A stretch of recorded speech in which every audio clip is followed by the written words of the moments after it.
All right, I decided to do a video about mistakes people make. Sometimes this is just noobs who've never backpacked or don't have a lot of experience, but some of these things I've had happen to me too. So I've learned from a lot from experience. So let me share some of the stuff that has happened to me or things I see out in the trail.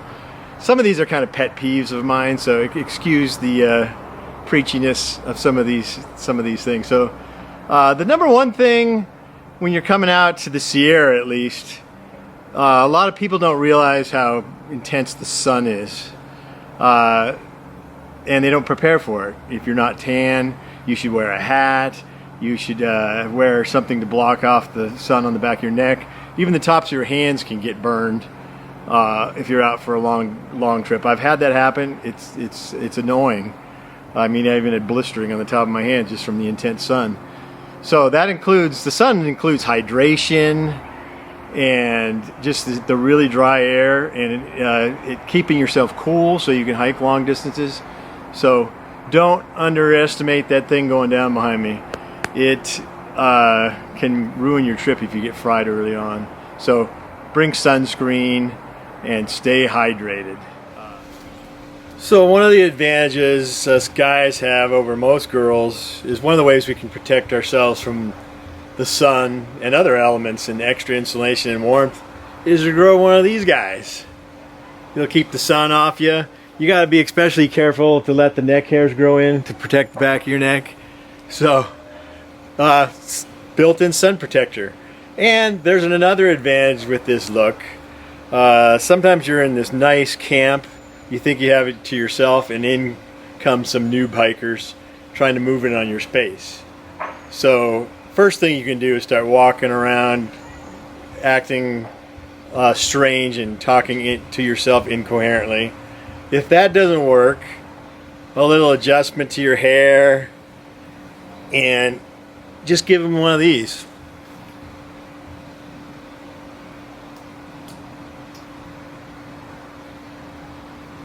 And eventually they'll get the hint and they'll move on. You'd be surprised how well that works. If you're out in the wilderness, most people are out there for a wilderness experience.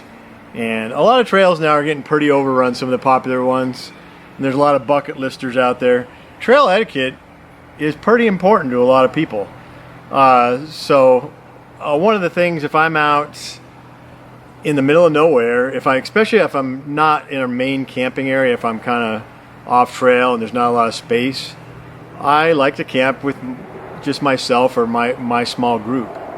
So there's nothing that bugs me more than somebody moving into my area. I mean, if you're camping next to a bear box in an obvious camping spot before a pass or something, you're going to expect some people there. But if somebody's got a spot by themselves and it's still earlier in the day, don't infringe on them, or just give them that look and hopefully they'll move on. So you can go online and find lists galore about all the things you can do wrong on a backpacking trip. I'm not going to go over everything. A lot of those things are obvious, like bringing too much stuff, not bringing enough stuff, not planning, forgetting stuff, forgetting tent poles. Those are up to you to just those are organizational things. So I'm going to try and go over some things that you might not think of that are not really obvious, but some are obvious to experienced hikers. And some of the things I might point out experienced hikers might actually learn from my mistakes. So right off the bat, one thing that comes to mind that I had to learn the hard way is get the right size of shoe. I don't wear typically the same size shoe in the backcountry on a long trip. Weekend trips, you're probably okay, but on a long trip with long miles, you need to get a bigger shoe, a half size to a whole size bigger. Everybody's swelling is different, but by the end of the day, your feet will swell up and get bigger. Feet will start rubbing in places. You're going to end up with blisters. And so try to think about, you got to test them out. Also have your shoes broken in. That should be obvious. You don't go out there with new shoes, have them broken in. And the whole shoe thing comes to my toenails. All right, here's a lesson a lot of hikers have to learn the hard way, is you think you'd want to trim your toenails before you go on a trip. Don't do that. See that toe right there? Sorry for my nasty toes. When you go down hills, it's inevitable that your toe is going to push up against your boot a little bit, and you're going to get really irritated there if you're too short like that. Your skin will press up against the top of the toenail. That's probably about right about there. So don't trim your toenails right before a trip. Leave a little length behind them. As you can see, that one's finally growing back from my last backpacking trip. This toe always falls off.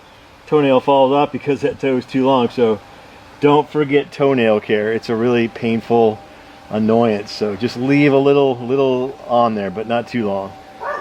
Okay, here's another one that a lot of people, bucket listers, inexperienced people, go out with some special equipment that maybe they haven't used before. Things that come to mind are gaiters and crampons, snowshoes. And first of all, you should learn how to use those. But sometimes even though people know how to use them, they forget, and they put the straps on the inside so that they can rub together. So straps outside, crampons or gaiters, it can lead to a fall. Or they can become unclipped and become pretty dangerous. So gaiters, crampons, snowshoe straps go on the outside so they can't rub up against each other. A common one, and I see this all the time. You see people struggling on the trail. It happens with me too. Is overestimating your abilities or overestimating the abilities of your hiking partners. Or they might be lying about their abilities. So have everybody be honest about their fitness level. Let them know how far you're going to go. And it varies. So somebody can say, I've been on a ton of backpacking trips, but if you're going to do some off-trail stuff, scrambling, or some high elevation stuff, if they've never been at elevation before, or you haven't been at elevation before, those things, if you got to gain 4,000 feet and go 15 miles the first day, most people are going to be really hurting by the end of the day, or not even be able to do it. So be realistic. Maybe start off slower the first couple days. Another thing that I've learned the hard way is I never sleep well, especially at a high elevation, or if I hike really long distances and my muscles get really sore. So I learned the hard way. When I was younger, you youngins can get away with this, but a pad like this, my logic is light, durable, I can pack it in and out really fast, but if you don't sleep well, it's not worth those weight savings or convenience. I don't sleep well on those pads anymore, so I need to be realistic. I get a blow-up pad. I bring a pillow, a blow-up pillow, pretty lightweight. I don't just bundle up clothes like I used to when I was 20 years old. I make sure I have the right rated sleeping bag. I know how to relax at the end of the day. Maybe soak my feet or go for a swim midday to relax my body. And just knowing how to handle sleep and know it takes a while for your body to unwind. Sleep is so important on longer trips. Again, on weekend trips, you're going out with a few guys, you're having a few beers, you're bringing everything. It's not a big a deal for a 1 or 2 night trip, but on a longer trip, you gotta worry about your sleep. Okay, this is one I come across frequently. Somebody walking up to you out in the wilderness and want to know where they're at. Nobody who's responsible at all should go out in the wilderness without at least some of these guys. Now, they're only good if you bring them. You have to have them out with you. But now everybody's got technology. They're using cell phones. They're using GPS watches. Those are great, but they rely on batteries. And you really got to know how to use it. Some of them are kind of complicated. And you should always have a compass as a backup and a map and know how to use it. Problem is, a lot of people go in groups. You get separated. What about that one guy who's behind? Does he have a map? Does he know where you're going? You got to communicate with everybody where you're going to be. That includes people at home too. They need to know where you're going to be. So proper communication, what the escape routes are in case something goes wrong. And I'm guilty of this. For example, a couple of years ago, we got a foot of snow when we were 25 miles from the nearest trailhead. and we couldn't go out the way we had come in.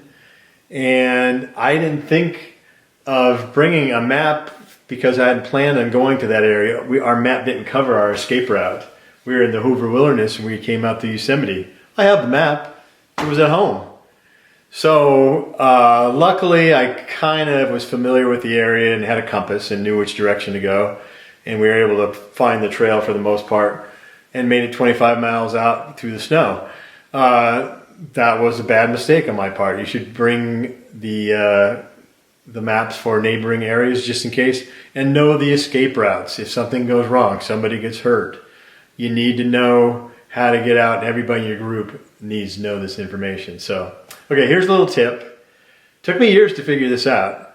If you're walking by yourself, it's not a problem, but most people go in groups. Everybody walks at different speeds. The best way to have a good time and to not hurt your body is to walk at the right pace.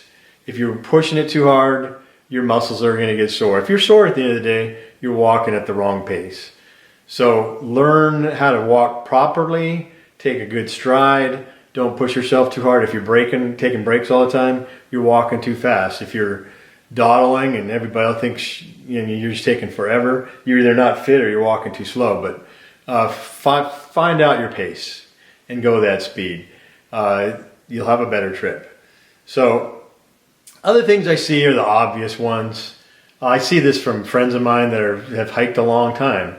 They'll have these giant Leathermans or giant, foot-long knives and gigantic carabiners and water bottles, and you don't need all that stuff. I bring a knife that's about this long. It's for cutting tent cord, cordage, and cleaning fish, and it weighs hardly anything. You don't need to bring all that crap. It's just dead weight. Now, if you want to and you want to carry it, that's fine, but it's not necessary to bring all that stuff. So, back on my soapbox, this one's near and dear to me, and I'm seeing it more and more these days. A lot of people are completing bucket lists, and they're visiting my beloved Sierra, and they may not be passing through that way again. And it may be one of their first backpacking trips, and maybe they don't know any better, but ignorance is not an excuse to not follow the rules and to spoil the wilderness for those that follow.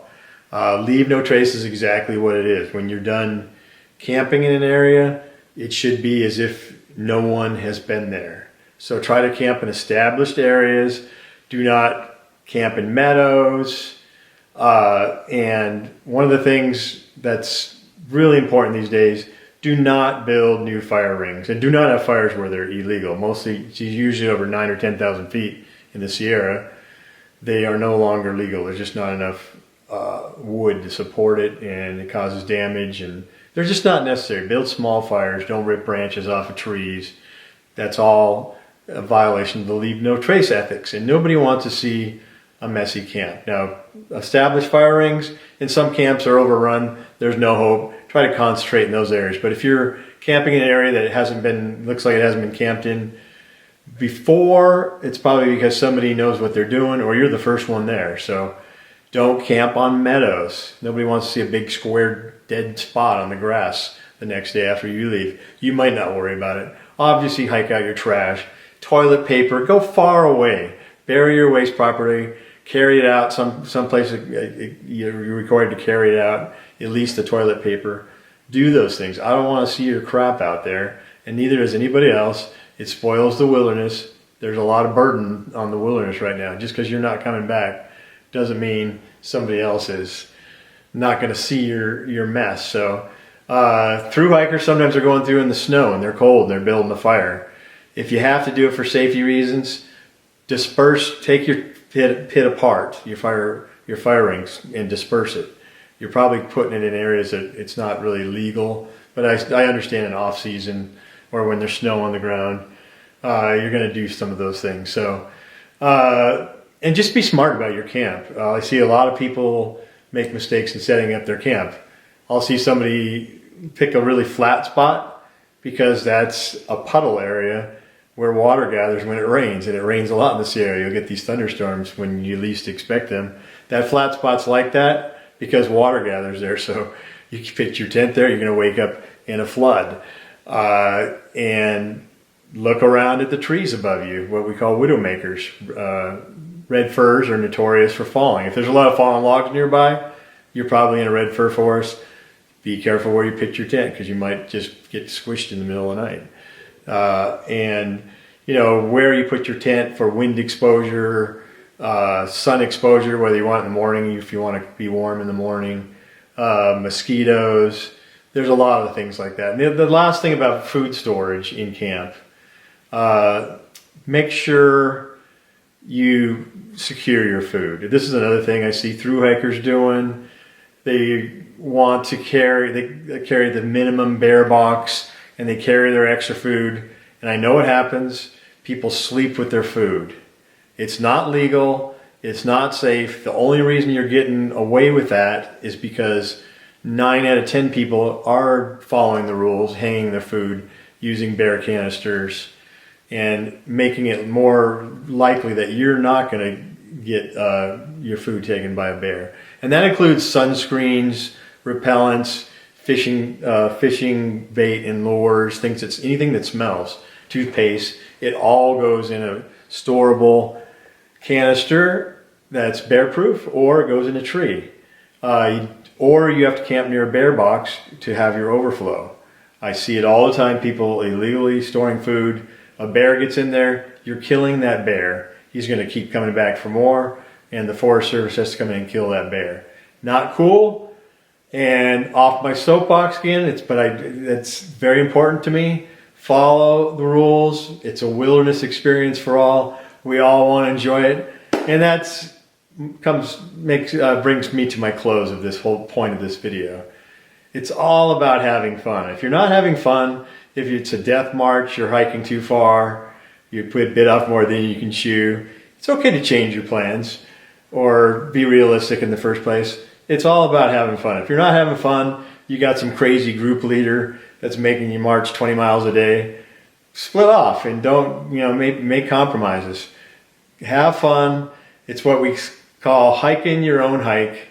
Have a good time and just enjoy nature, because it's what I love.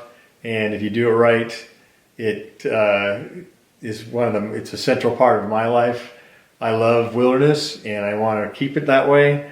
And I want everybody to have fun out there. So have fun, be safe, and happy trails.